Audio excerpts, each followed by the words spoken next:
What if the most colorful superhero show on television was built on secrets, tension, and wild improvisation? The 1966 Batman TV series wasn't just campy fun, it was a pop art explosion hiding chaos beneath the cowl. Behind the POWs and BAMs were actors fighting for credit, stunts gone wrong, and studio meddling that nearly ended it all.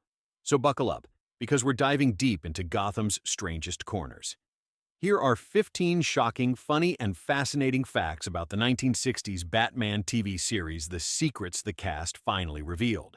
Adam West landed Batman because of a chocolate milk commercial. This wasn't just a casting choice, it was a marketing miracle. Before donning the cape, Adam West was struggling to find work when producers spotted him in a Nestle Quick commercial. In it, he played a suave secret agent who exuded tongue-in-cheek confidence, the same attitude producers wanted for Batman.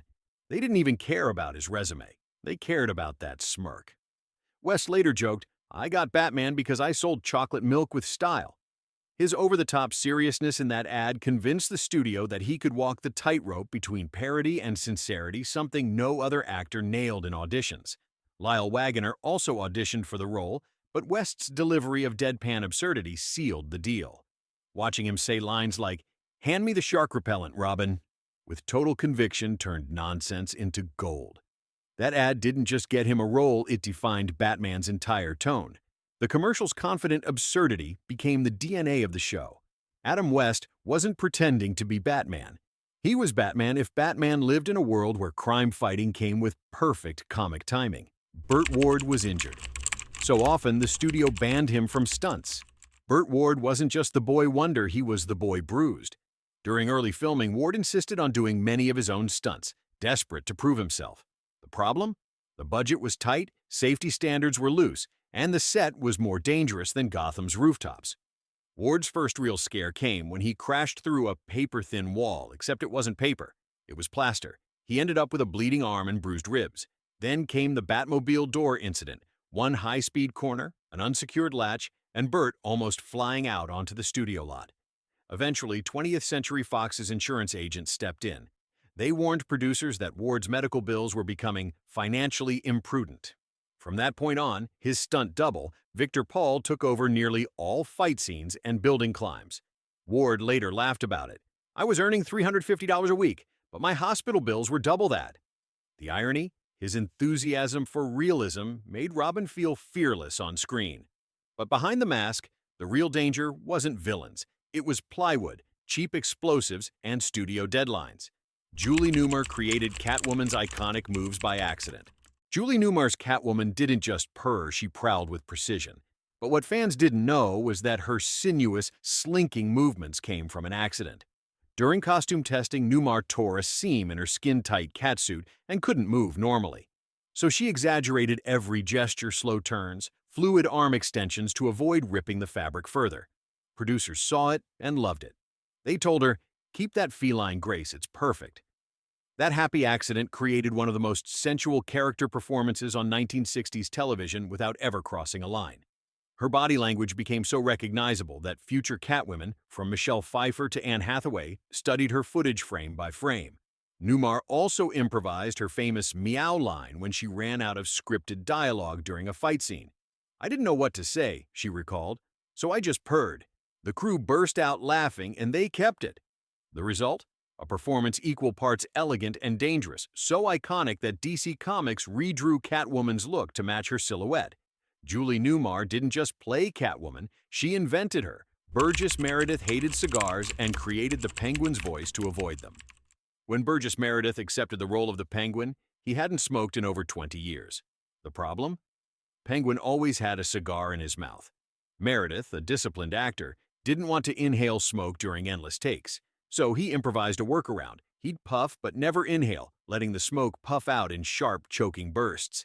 That forced him to make a strange, squawking sound, half cough, half grunt. Producers were fascinated. They told him, "Keep doing that, it's gold." And just like that, the Penguin's signature quack-quack laugh was born. Meredith later said that the voice became a lifesaver. "Every time I didn't want to talk, I just squawk." It gave him character while sparing his lungs. The sound caught on instantly. Kids imitated it in playgrounds. Toy companies used it in ads, and even later animated versions borrowed his quirky noise. The irony? The most recognizable villain voice on the show came from an actor trying not to smoke. Frank Gorshin's Riddler was so intense, he scared his co-stars. Frank Gorshin wasn't acting crazy, he was crazy on set. Known for his manic energy, Gorshin's portrayal of the Riddler was electric. But what fans never knew was that his intensity sometimes crossed the line. Adam West recalled, "When Frank was in costume, you couldn't talk to him like a normal person. He was the Riddler 24 hours a day." Gorshin would leap into rooms laughing uncontrollably, stay up all night rehearsing riddles, and even prank the crew by hiding clues in dressing rooms. Director Leslie Martinson admitted that Gorshin's improvisation made editing a nightmare. "You'd get 6 different performances in 6 takes," he said, "all brilliant and all unusable." Together. His obsession paid off. Gorshin earned an Emmy nomination in 1966 for the role, the only villain actor to achieve that honor during the show's run. But it took a toll. Crew members whispered that Gorshin's method style blurred into exhaustion. "You could see it in his eyes," West said. "He lived in the riddles." When John Astin temporarily replaced him for contractual reasons, the energy on set changed completely. They realized something. No one could match Gorshin's madness. Yvonne Craig's Batgirl was introduced to save the show. By season 3, Batman was losing viewers fast.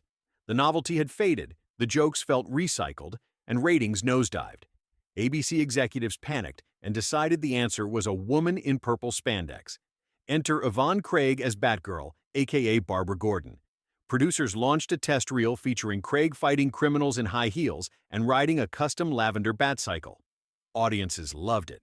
Craig wasn't just window dressing, she insisted on doing many of her own stunts, arguing that Batgirl should be capable, not decorative.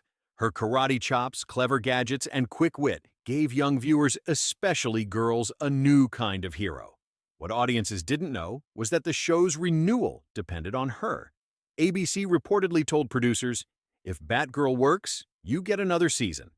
She worked, but not enough. The show was canceled just 1 year later. Still, Yvonne Craig became a feminist icon before the word was trendy. She once said, "I didn't think of it as women's rights. I just thought Batgirl should be able to kick as hard as Robin." And she did. The Batmobile was built in 15 days. You'd think the most famous car in television history took months to build. Try 2 weeks. Designer George Barris created the 1966 Batmobile by modifying a Lincoln Futura concept car he'd purchased for $1 from Ford years earlier. The sleek body, bubble canopy, and futuristic fins were perfect for Gotham's crime-fighting aesthetic. The studio gave Barris 15 days and $15,000 to transform it. He added the Batphone, Afterburner, and those unmistakable red pinstripes. But here's what fans didn't see. The car was notoriously unreliable. During filming, it overheated constantly and leaked oil across the soundstage. Adam West joked, "Half the time, we had to push it to make an exit look heroic." Despite the issues, the Batmobile became a cultural icon overnight. Toy replicas flooded stores, and children memorized every gadget from the Bat-Ray to the emergency parachutes. Barris later said, "It was supposed to last 1 season. Instead, it became the car that defined a generation." The Dutch angle trick wasn't just for style. It was a joke. Every villain's lair in Batman looked crooked, off-balance, and dizzying. That tilted camera look, the Dutch angle, was no random choice. It was a visual pun. Director Lorenzo Semple Jr. explained that the angle symbolized moral imbalance. In simple terms, villains were crooked, so the camera literally tilted. But there was also humor in it. Crew members called it the crooked set rule. Every time a villain appeared, they tilted the world to show how warped their thinking was. When Batman and Robin arrived, the camera straightened up again. It was subliminal comedy that kids didn't get, but adults did. This visual language became so popular that it was copied by other shows, and even modern movies like The Dark Knight as homage. So next time you see a camera tilt in a crime show, remember it started as a Batman joke about morality gone sideways. Adam West and Burt Ward couldn't stand each other at first. Despite their chemistry on screen, Adam West and Burt Ward clashed hard when filming began. Ward was young, excitable, and constantly improvising. West was older, meticulous, and obsessed with timing. West once snapped at him during rehearsal. "Robin doesn't interrupt Batman." Ward fired back, "Maybe he should sometimes." The tension leaked onto set. Crew members reportedly referred to them as the dynamic feud. But something changed around mid-season. During a stunt scene gone wrong, West shielded Ward from debris after a pyrotechnic misfire. The gesture thawed the ice. From then on, their banter became genuine, and their comedic rhythm sharpened. Decades later, Ward admitted, "Adam taught me professionalism. I taught him how to laugh at himself." By the time Batman, the movie, premiered in 1966, they'd become inseparable co-stars and lifelong friends until West's death in 2017. Their relationship mirrored the show's theme: two opposites learning to fight chaos together. Celebrities begged to do window cameos. When Batman and Robin climbed walls, viewers thought it was just a visual gag. But those vertical climbs became the show's hottest celebrity magnet. The gag worked like this. As the duo scaled a building, a famous person would poke their head out of a window to chat. What began as a single joke turned into a parade of guest stars: Sammy Davis Jr., Jerry Lewis, even Colonel Klink from Hogan's Heroes. Soon, agents were calling producers begging for a cameo slot. It was Hollywood's new status symbol, Burt Ward said. If you popped out that window, it meant you'd made it. The cameos became a pop culture crossover unlike anything on TV. It blurred the line between Gotham and real Hollywood, turning Batman into a celebrity playground. And because they filmed the wall scenes horizontally, actors walking on a flat floor with the camera rotated, the guest stars didn't even need to do stunts. They just leaned into the joke.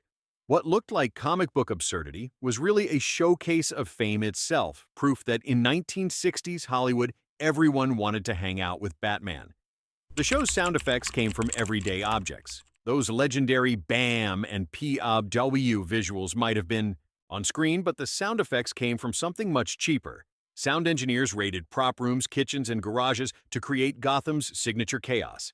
Punches were often just slaps on raw meat. Explosions came from trash can lids dropped on concrete. The Batmobile's whoosh, a reversed recording of a vacuum cleaner. The show's campy tone allowed total freedom. As one engineer joked, "If it sounded ridiculous, we used it." But the real innovation came from the editing booth. They synced every sound with comic book graphics to emphasize absurdity. It was part parody, part rhythm. Kids loved it. Adults caught the satire. Everyone remembered the noises. Adam West later said those sounds were part of Batman's secret weapon. They made violence funny instead of scary. That's why parents let their kids watch. The approach became so influential that decades later, The Simpsons and Family Guy mimicked it in their parody episodes. Sometimes the simplest tricks, like hitting a watermelon with a broom handle, create the most unforgettable sound in television history. The series saved DC Comics from bankruptcy. In the early 60s, DC Comics was struggling. Sales for Batman comics had plummeted, and internal discussions at the company reportedly included shelving the character entirely. Then came the TV series. Overnight, Batman was everywhere. Comic sales quadrupled within months of the show's premiere in January 1966. Toy stores couldn't keep up with demand for Bat merchandise. Even DC's rival, Marvel, was stunned. Stan Lee admitted, "Batman made superheroes cool again." The show's success forced DC to rethink its entire lineup. New comic storylines became brighter, funnier, and more gadget-filled, mirroring the TV tone. It was the Batmania era. Lunchboxes, pajamas, bubblegum cards, and even breakfast cereal with Batman's face. But there was a twist. The very success that saved Batman nearly killed him later. When the show ended in 1968, the camp image clung to the character for years, making it hard to reinvent him as a darker hero. It took The Dark Knight Returns and Tim Burton's 1989 film to finally shake off the camp. Still, without the TV series, Batman might have disappeared entirely. Sometimes the silliest version of a hero saves the serious one. The sets were so fragile, actors weren't allowed to lean on them. Gotham City looked sturdy on screen, towering buildings, shimmering labs, elaborate villain hideouts. In reality, everything was built from plywood, paint, and hope. The show's tight schedule meant the art department had to build, shoot, and strike sets within days. Corners were literally cut. Crew members joked that the sets were held up by faith and duct tape. Burt Ward recalled one mishap. "I leaned on a wall and nearly fell through it. After that, they told us to pretend everything was real but never touch it." Because of this fragility, fight scenes were choreographed. With laser precision, each punch had to land where no set wall would wobble. Even the Batcave's rock walls were foam. And the famous Bat computer lights? Christmas bulbs wired through lunchboxes. Despite the limitations, cinematographer Howard Schwartz made it look epic through lighting tricks, bright primaries, and dramatic shadows that hid the cheapness. The illusion worked so well that audiences believed Gotham existed somewhere just outside Los Angeles. It didn't. It was cardboard, spray paint, and television magic. The show's cancellation was a one-day mistake. Here's one of Hollywood's strangest stories. In 1968, ABC canceled Batman due to falling ratings and rising costs. Sets were struck, costumes boxed up, and props destroyed. Then NBC called ready to rescue the series for a fourth season. They loved the campy style and even proposed a Batgirl-focused reboot. But when producers checked, it was too late. The Batcave set worth hundreds of thousands of dollars had been bulldozed the day before. Rebuilding it was too expensive, so NBC backed out, all because of a 24-hour delay. Adam West later said, "If someone had picked up the phone one day sooner, Batman would have gone on for years." It's one of television's most ironic losses, a beloved series killed not by ratings, but by timing. Still, that abrupt ending gave the show its mythic status. It ended before it could fade, frozen forever in pop art glory. Wholly bad timing indeed. Adam West rejected a cameo in Tim Burton's Batman. When Tim Burton's Batman hit theaters in 1989, fans expected at least a wink to the man who started it all. But Adam West wasn't interested. Warner Brothers reportedly offered him a cameo, possibly as Thomas Wayne or a Gotham official, but West turned it down. "It wasn't my Batman," he said. "Ours was fun. Theirs was fear."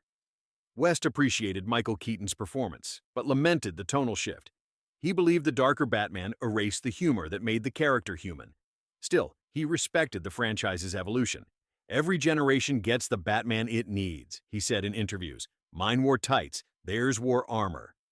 Ironically, decades later, West's version found new life through nostalgia.